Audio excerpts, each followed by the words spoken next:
Hello সবাইকে, সবাই কেমন আছো? আশা করছি সবাই ভীষণ ভালো আছো। আমিও ভালো আছি, একটু মনটা খারাপ আছে। তার কারণ আমার মেয়েটার শরীরটা বেশি ভালো নেই বলতে একটু ঠান্ডা, হালকা একটু জ্বর, চোখে একটু ইনফেকশন হয়েছে। ডক্টরের কাছে নিয়ে গেছি, 2 দিন নিয়ে গেছি ডক্টরের কাছে। ডক্টর বললো চিন্তার কোনো বিষয় নেই, চোখ উঠেছে আর গা গরম হয়েছে। তবুও বাচ্চা তো, শরীর খারাপ লাগলে মায়েদের মন তো বোঝোই। তার মধ্যে ভিডিওটা অন করে তোমাদের সঙ্গে একটা কথা শেয়ার করব, যে আমার হাজব্যান্ডকে নিয়ে। সে একটুখানি সারপ্রাইজ দেওয়া বা একটু রোমান্টিক এইসব না, একটু কম।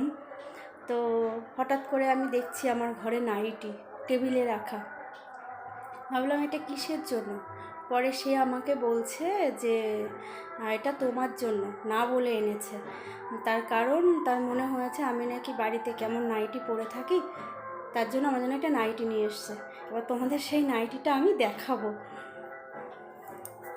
ভাবতে পারো এই নাইটি নিয়ে আবার ভিডিও বা এত খুশির কারণটা সে যে ভেবেছে বা সে আমাকে খেয়াল করেছে, এটাতেই আমি খুশি। বড় জিনিসে অত খুশি আমি হই না, ছোট ছোট জিনিসেই আমি খুশি হই। আর বিষয়টা হচ্ছে অনেক নাইটি আছে আমার, তবুও বোঝো তো, সবাই আমার মতো সব মেয়েরাই যে বাড়িতে একটু পুরনো বা রং ওঠা এইসব জিনিসই পরতে বেশি ভালো লাগে। তার কারণ আমরা যারা একটু ভেবে সংসার করি যে না ছেড়ে নিত ফেলবো কেন, তো ওই রকম মেয়েদের মধ্যে আমিও পড়ি। চলো তোমাদের দেখাই নাইটিটা, অনেক কথা বলে ফেললাম একটা নাইটি নিয়ে। এই হলো আমার আলমারি, আর আলমারিতেই রাখা আছে নাইটিটা।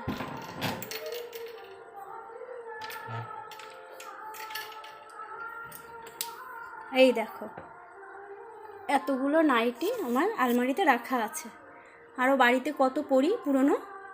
আর ওদিকে আমার বাবার বাড়িতে 3-4টে নাইটি রাখা আছে, ওখানে গিয়ে পরি। সবসময় তো নিয়ে যাওয়া সম্ভব হয় না। এই নাইটিটা,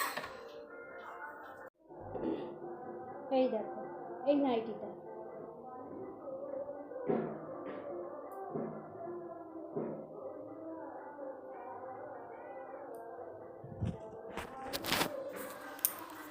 এই নাইটিটা নিজে পছন্দ করে নিয়ে এসছে, আর এতেই আমি হ্যাপি।